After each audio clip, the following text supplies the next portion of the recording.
Last week, we continued our study on the Beatitudes, where in Matthew, the 5th chapter, we have a description by Jesus of the character of those who are citizens of the kingdom of heaven. And so we're taking 1 or 2 weeks now to look at each of these character traits that he has mentioned. In Matthew chapter 5, verse 5, we are told, "Blessed are the meek, for they shall inherit the earth." And we've pointed out that blessed has the idea of those who are approved by God. So, those who are approved by God are those who choose to live in meekness. The problem that we have in our society is very often the term meek is misunderstood as almost a synonym for weak and wishy-washy.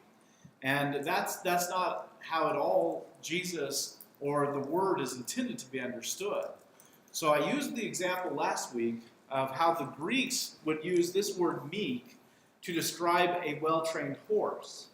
A horse that is well-trained is willing to be controlled. It uses all that vast string to accomplish the will of another.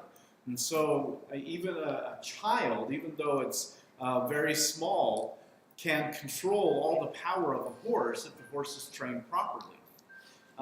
In contrast to that meekness is the horse that would be willful. So the horse that has all of its strength and it uses it to do what it wants to do. And that's not meek. And the other contrast with the horse is one that has a broken spirit, where although it still has the strength, it won't use it because of the bad attitude that's broken. So we defined meekness as strength under control, and more specifically, God's power in me under his control. One of you last week mentioned to me it's like living without a personal agenda. And I kind of like that. I'm working my way through that thought. So last week we used the example of Jesus as an example of what it means to be meek. And you understood from that lesson that, for example, when I am weak and hurting, he is the one who builds me up and uses his strength to help me. When I'm in sin, he will use his strength to oppose me, but to bring me back to where I need to be. In the passage that was read just a little bit earlier by Joey in Numbers 12th chapter and verse 3, we're given Moses as an example of meekness. In fact, it says in that passage that he was very meek, more than anyone else on the face of the earth. And that is, to me, an amazing statement about the meekness of Moses. Because here he is leading God's people who were constantly fighting against him in a variety of ways, and yet he did it with this meekness. So what does it mean to be meek? How do we see that meekness, that strength under control in the life of Moses? And I find Moses' example to be very helpful. So let's turn, if you will, with me to the book of Exodus.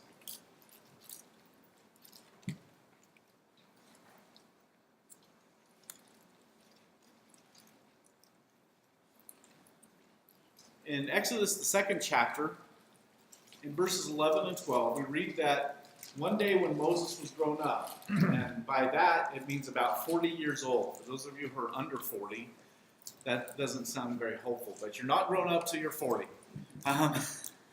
And he joined with his people, and he began to identify himself more as an Israelite than as an Egyptian, although he had been trained in that way. And so one day he saw an Egyptian who was beating a Hebrew. And he decided, after checking both ways, it says in the text, no one would see him. And so he struck down the Egyptian, killed him, and hid him in the sand. In Acts, the 7th chapter, Stephen uses that example and makes this, inspired by the Holy Spirit, statement about what Moses was thinking when he acted this way. It says, and seeing one of them being wrong, he defended the oppressed man and avenged him by striking down the Egyptian. he supposed, this is very key, this tells us what Moses was thinking when he killed the Egyptian. He supposed that his brothers would understand that God was giving them salvation by his hand, but they did not understand. So at 40 years old, Moses sees an opportunity where he can deliver his people out of slavery, and he decides to act on that. He decides, I'm going to free Israel. That's the right thing to do. What does it lead to? Well, it leads to the fact that he commits murder, and he actually has to flee from Egypt because of that. The key to this thought is, he supposed. He did this without guidance from Jehovah. He decided. And this is the key to not being meek. We see Moses here being willful, don't we? He has the strength to accomplish what he thinks is the time to free the Israelites. But he's willful because he presumes on God's plans and on God's purposes, and he acts without God's direction. Strength, but he's not under God's control, right? So at this point, I look at Moses and say, well, he's not acting meek yet. Now, there might be a part of you that says, well, but isn't this a noble purpose? Isn't his purpose in freeing them a good thing? The answer is, well, yeah, it was a noble purpose, but murder was not the way in which God wanted his people to be freed. It wasn't the right time, and it wasn't the right way to do things according to God's plan. So Moses had to flee. He flees into the wilderness. He goes to Midian, and he lives there 40 years, gets married, has kids, and sees a burning bush. 40 years have passed. He sees a burning bush up on Mount Horeb, or Mount Sinai, where later the law is going to be given. And at this time, God comes to him, and this is Exodus, the 3rd chapter, verse 7. God says, come, I will send you to the Pharaoh, that you may bring out my people, the children of Israel, out of Egypt. So what does Moses have now? He has the command, right? Now is the time. God says, now's the time to do it. How does Moses react in this case? He says, he objects. He gives a series of objections to why he shouldn't do it. The first one's in verse 11. But who am I that I should go to the Pharaoh and bring out the children of Israel out of Egypt? Well, part of who he was an adopted son of the Pharaoh. He had been brought up with the training and the education. He was the perfect tool for God to use. But his objection was just, well, who am I to do that? When God answered that objection, Moses said, well, they're not going to believe that, or listen to me, that you've actually appeared to me, God. They're not going to believe it. And then he says in the 4th chapter in verse 10, he says, oh Lord, I'm not eloquent, either in the past or since you've spoken to your servant. He said, I'm slow of tongue and of speech. And to end his argument, he says, oh Lord, please send someone else. It's not really an excuse. It's just, I don't want to do it. I don't want to go. Is Moses being meek? Certainly not in this case. Doesn't this sound to you like the horse with the broken spirit? He can't conceive at this time that God can use him to accomplish his own will. And so even though he's given a clear command, he makes excuses, many of which are clearly excuses. Who am I? God had put him in a situation where he knew the Pharaoh and the family and the ways of the Egyptians. He was not eloquent. He'd been raised to be prince. In fact, Stephen later describes Moses as an eloquent man.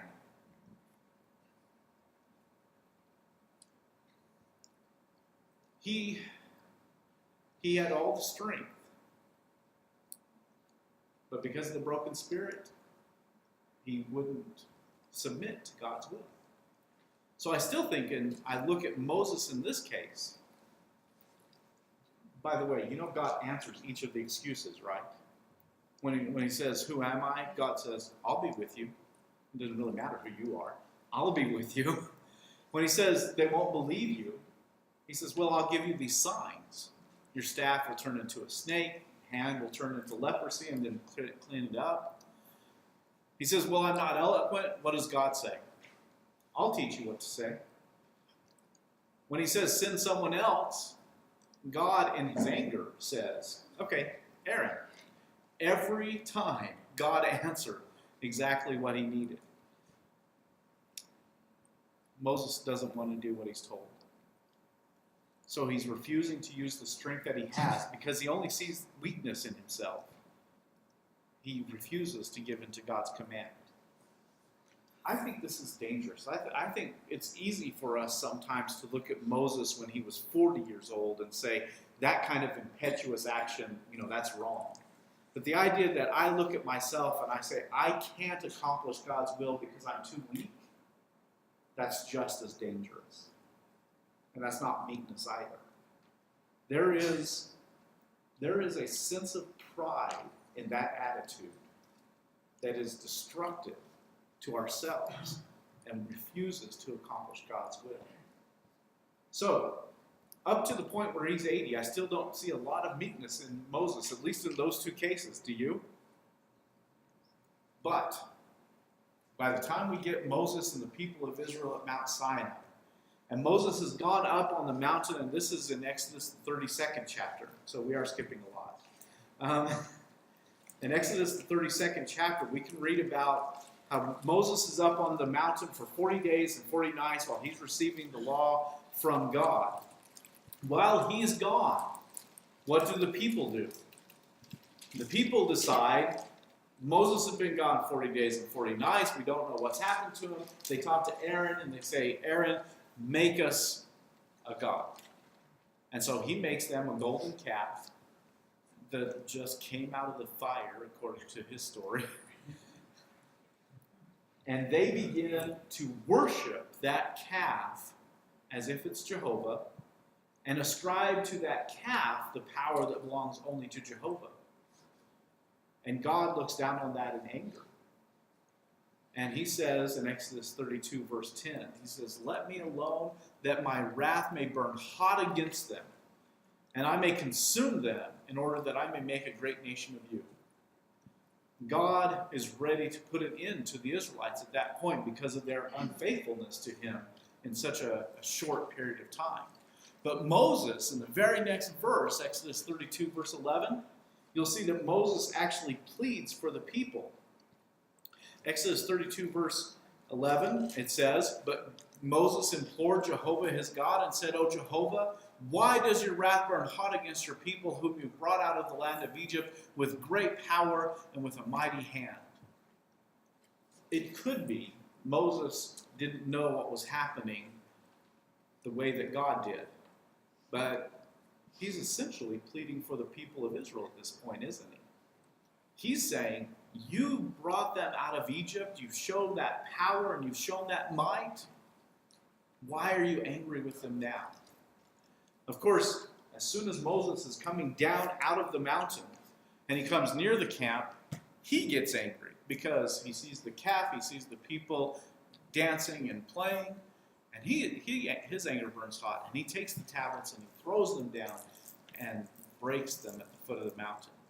He takes the calf and he melts down the calf and grinds it into a powder and puts it in the water and makes the people of Israel drink out of it.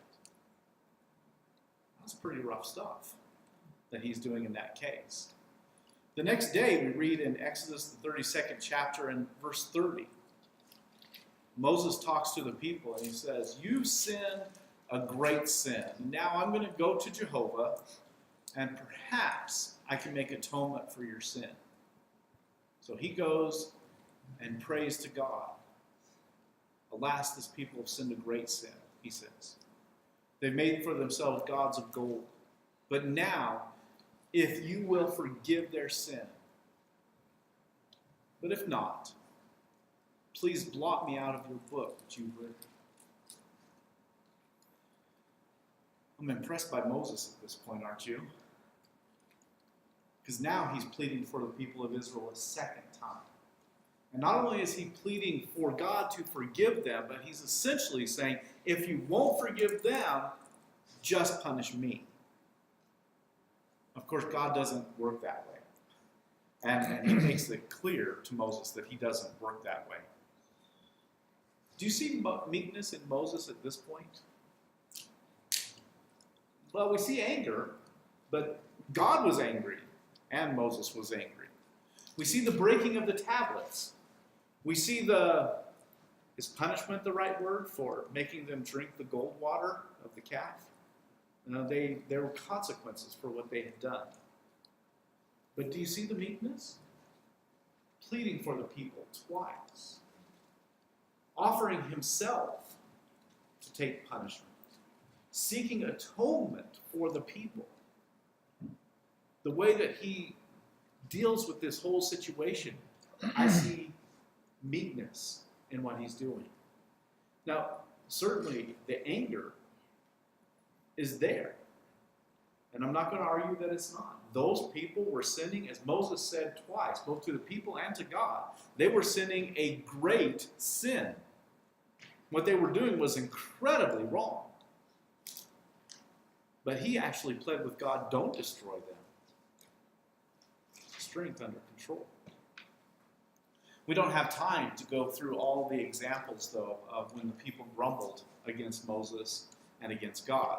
You can see it from almost the very beginning in Exodus, the 5th chapter, when he goes there, and as he is making his plea, almost immediately the Pharaoh gives them more work to do.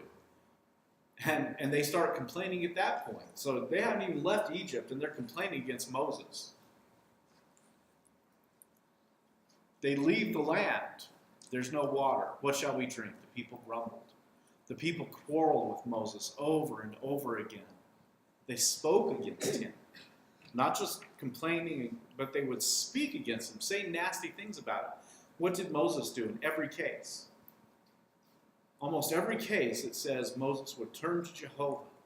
Moses would cry out to Jehovah. Moses would pray to Jehovah for the people. Do you see meekness at this point? Moses is being horribly mistreated, isn't he, by these people? They're pointing the finger at him. They're accusing him and blaming him. You brought us out here to die. They quarreled with him for everything that he did. But Moses doesn't immediately lash out against the people. He doesn't use his authority over them. He's, I'm Moses, I'm the leader, you'll do what I say. We don't see anything like that out of Moses at this point. Moses first turns to Jehovah in prayer. He seeks God's help and God's solution. Do you think Moses learned that from his life? That when he didn't act the way that God, when he acted imperiously, that went horribly wrong, and when he was commanded to and he didn't, that went horribly wrong? Strength under control. He wanted to accomplish God's purpose, and so he turned to God, and even when the people were complaining, he helped. Now, in Numbers, the 12th chapter, the passage that Joey read a little bit earlier, we see the actual incidents in which it's mentioned that Moses was more humble than meekest man on the earth.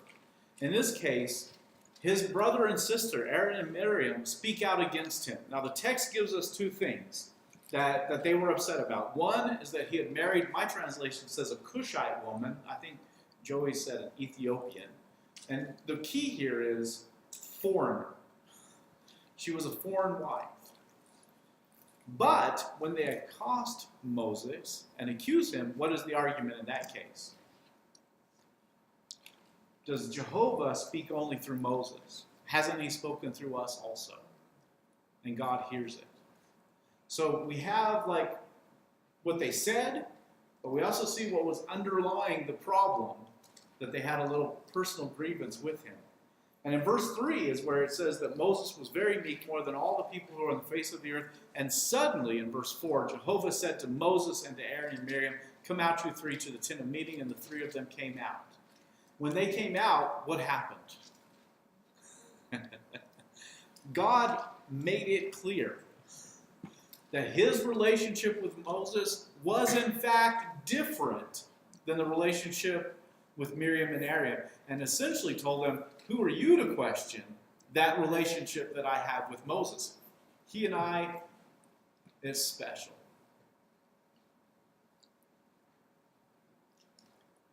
And Miriam is singled out for some reason, but she gets leprosy. Aaron looks at her and she's leprous. Now, at that time, leprosy was a terrifying disease. You would be separated from the rest of Israel, separated from your family, your friends. And Aaron pleads with Moses, and Moses pleads with God. Oh God, please heal her, please. Do you see meekness in Moses? Do you see why he's called the meekest man on the earth at this time? He's very meek. He's unfairly attacked. And unfairly attacked by people who love him. Family, right? But again, Moses doesn't do anything against them. He doesn't retaliate. He doesn't try to justify himself. He doesn't try to use his authority or his position or anything to answer their question. He just waits, and Jehovah answers. He lets God take care of the problem. And that is the idea of meekness. When Miriam is punished, what does he do for her? He doesn't say, well, she kind of got what she deserved, didn't she? I mean, after all, talking about my wife that way. He doesn't do that. He doesn't rejoice in the fact that she's getting punished. He's not happy about that. He pleads with God to heal her. Do you see strength under control in Moses? Because I do. And I think that's an incredible example for us. That's one we can live with, isn't it? That when we are mistreated unfairly by anyone, but especially by those who we love, how do we react? Do we react with meekness? Or do we lash out against them? One last example in Numbers 20. We're going to get back to where he doesn't act in a way that I think is meek in this case. In Numbers, the 20th chapter, beginning in verse 2, there's no water for the congregation. The assembled congregation comes together against Moses, and they quarrel with him, right? There's no water. We're all going to die. Why have you brought us out here to die? I wish we could go back home. Moses turns to God, and God gives him an answer. God tells him in verse 8, Numbers the 20th chapter, verse 8, take the staff, assemble the congregation, you and Aaron your brother, tell the rock before your eyes to yield its waters.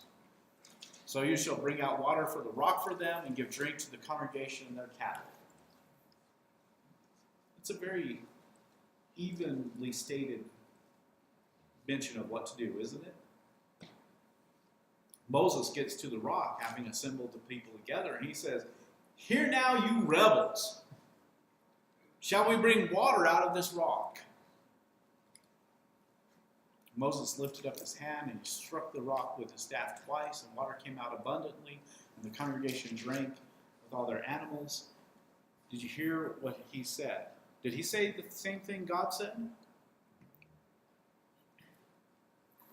But many of us have focused. He says, shall we bring water out of the rock for you? Of course, Moses and Aaron was there, but clearly he was not honoring God in that.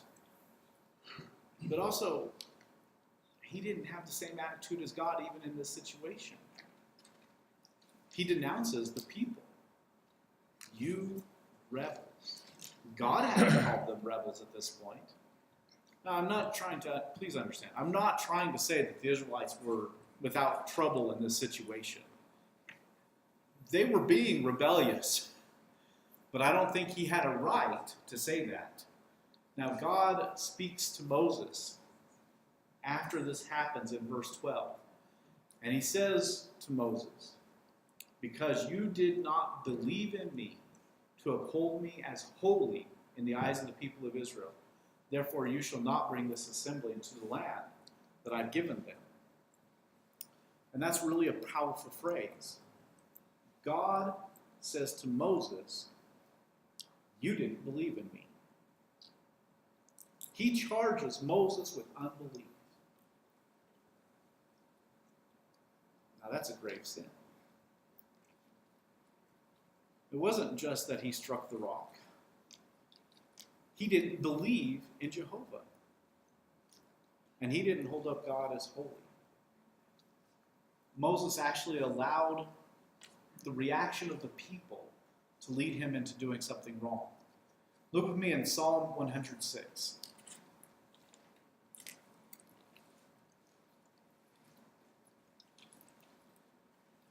In Psalm 106, we have this explanation about what happened. Look at verse 32. Speaking of the people of Israel, it says, they angered him at the waters of Meribah, until it went ill with Moses on their account, for they made his spirit bitter, and he spoke rashly with his lips. Now when it says they angered him, that could be they angered Jehovah, or it could be they angered Moses. And I can't tell from the text which way it's supposed to be. Although, when we go back to Numbers, it doesn't sound like God is angry, does it? And it does sound like Moses is angry when he calls them rebels. But this accusation, where did this reaction of calling the people, you rebels, shall we do this, and striking the rock, where did all that came from? It said they made his spirit bitter. And this is where our struggle with meekness comes in. It's when within our spirit we become bitter against someone, then our reaction against them is strong. And we don't act correctly. And notice that in this case, the lack of control was with his mouth. He spoke rashly with his lips. Key to the problem. You rebels, shall we do this? Moses failed in meekness. Now, what does that tell us about meekness? It tells me that I'm always going to be fighting for it. Moses was the very meekest of all of the people of the earth at that time. But it was still constantly a struggle for him. I think it's going to be constantly a struggle for us. Before we end this lesson, I want you to go with me to Psalm 37. This is a psalm of David. So we're going to use him as one more example. But in this psalm is actually where the quote for that Jesus uses. In Psalm 37 and verse 11, it says, but the meek shall inherit the land. So that was said by God 1,000 years before Jesus said, blessed are the meek, for they shall inherit the earth. It's almost exactly the same. So this passage actually gives us a great clue to the meaning of what meekness is really about. David begins the psalm in verse 1, fret not yourself because of evildoers, nor be not envious of wrongdoers. So here's the issue that we have, is that sometimes we face people who are evildoers. In the psalm, they're also described as wrongdoers and wicked and transgressors, and their actions are ruthless. And he describes what they're doing wrong. He says they're full of evil devices. They plot against people. They draw their sword. They bend their bows in order to slay people. They borrow and they don't pay back. And they put to death. Now, if you're talking about something that doesn't necessarily fit in all those, plotting against and killing people, they borrow and they don't pay back. That hurts people sometimes, doesn't it? It's just right in there with those things. It's a difficult thing for people to deal with. Now, how is someone who is meek going to deal with this? Well, there's two responses that he gives. One is, obviously, that you could fret. You could fret about it. The word fret in this passage has the idea of being heated and angry and worried.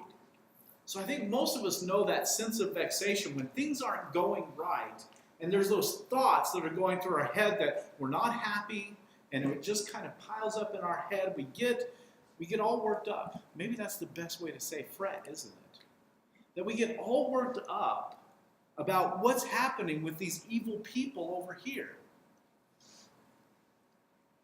What is it about the success of these people that causes us to fret, to get all worked up?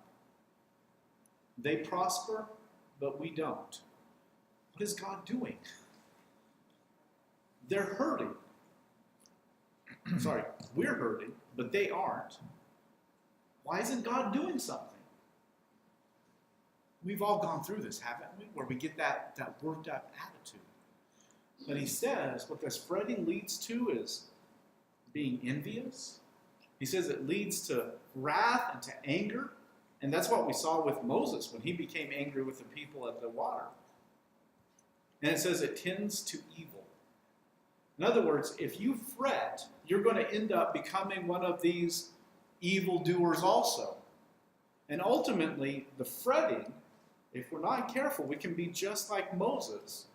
When we don't regard God as holy, we end up being not a believer in him. Or you can choose to not fret. You can choose not to get all worked up about it. Now, these people are the ones who are described as meek. They're also described as righteous, blameless, blessed, which fits again with our psalm. Our beatitude. These are the saints. Those who are not fretting do something instead of fretting. Instead of focusing on the evil, they focus on Jehovah. Trust in Jehovah. Verse 5 says, he will act. And I think that's part of the reason we struggle with the evildoers, isn't it? Feels like God's not acting. They trust in Jehovah. They befriend faithfulness. They maintain their relationship with him. He says, delight in Jehovah. So find delight in him. Commit your way to Jehovah. Become a person who's focused not on what those bad people are doing, but on who God is and your relationship with God. And he tells them to do good. Trust in God and do good. He describes doing good in the sense of righteousness, of contentment, of generosity and giving, of speaking and uttering wisdom and justice. Again, it reminds me a lot of Moses because he failed in speaking rashly instead of speaking correctly. But then verse 7 is where he really gets down to the point. Those who are meek, wait. Be still and wait patiently for Jehovah. This is in contrast to the fretting.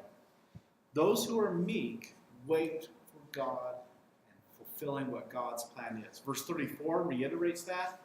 Wait for Jehovah and keep his way.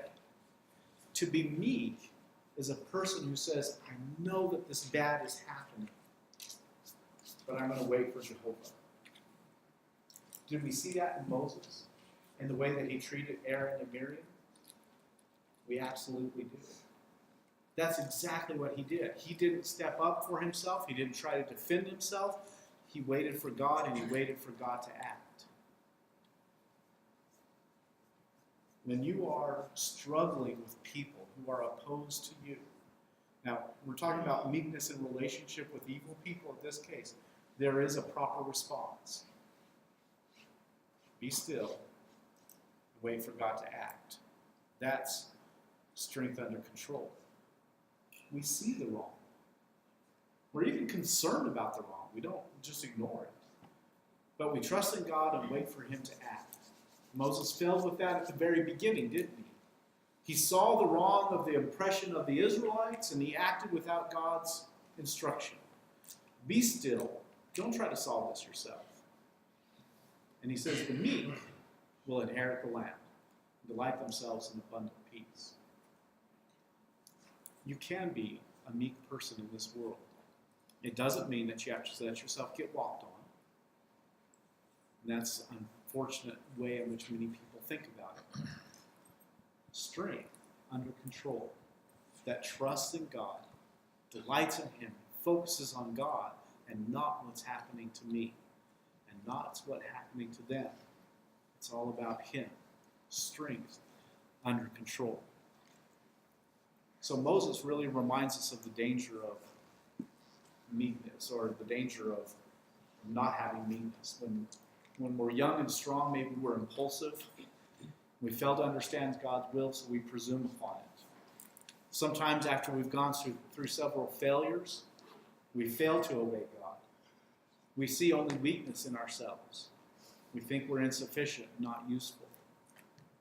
Moses also reminds us that if we grow bitter in our spirit, we let anger in the wrong way assail us, and we become bitter. We fail to honor God as holy, and we fail to do his will. But the person who's meek, I happily will be used by God to accomplish his will. I'll use all my strength to do what he would want me to do. And I refuse to mistreat people who treat me poorly. I'm going to pray for them.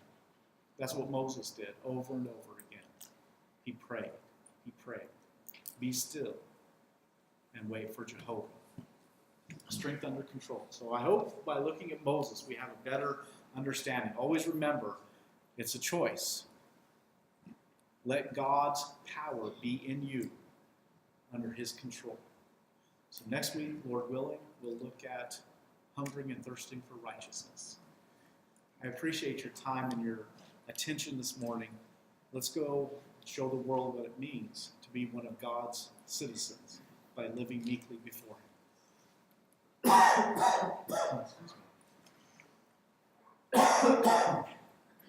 We want to offer an invitation to anyone here who's not a child of God. If you want to use this opportunity to become a follower of his through belief and repentance and baptism, we're ready to help you. Please come forward as we stand and sing.